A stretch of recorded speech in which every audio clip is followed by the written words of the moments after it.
Kailan lamang ay nabalita sa social media ang di umano ay pagpanaw ng veteranong aktor na si Dante Rivero. Ito ay kumalat lalong-lalo na sa Facebook page na marami nga ang tila naniwala dito.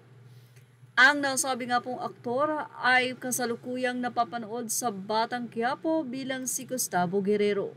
Kaya naman, hindi na nga pinalampas pa ng nasabi nga pong may-ari ng CCM Film Production na si Coco Martin ang umalma at mag-interfere na sa nasabi nga pong kumakalat na bali-balitang ito na pumanaw na nga ang nasabing veteranong aktor.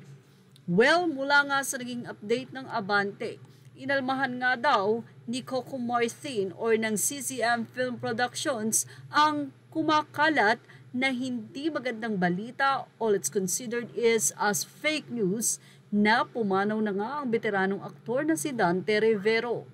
Mula sa CCM Film Productions, ang produksyon o company na pagmamay-ari ni Coco Martin.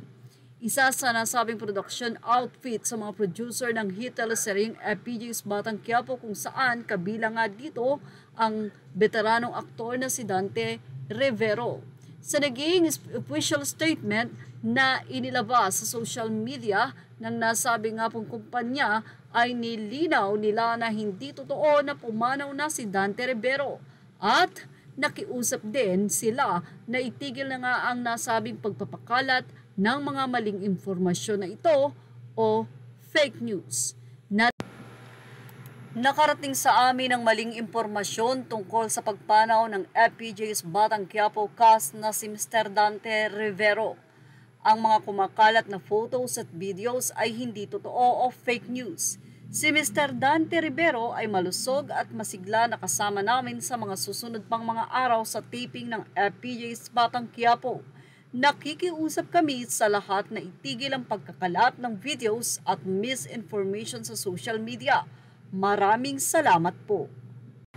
Dahil nga isa sa cast ng Batang Quiapo ngayon, si Dante Rivero ay kinakailangan ngang magpaliwanag ni Coco Martin o ng kanyang production team para malinawan ng mga kumakalat na fake news na ito na marahil ay mga may video pa na inilalabas na walang katotohanan.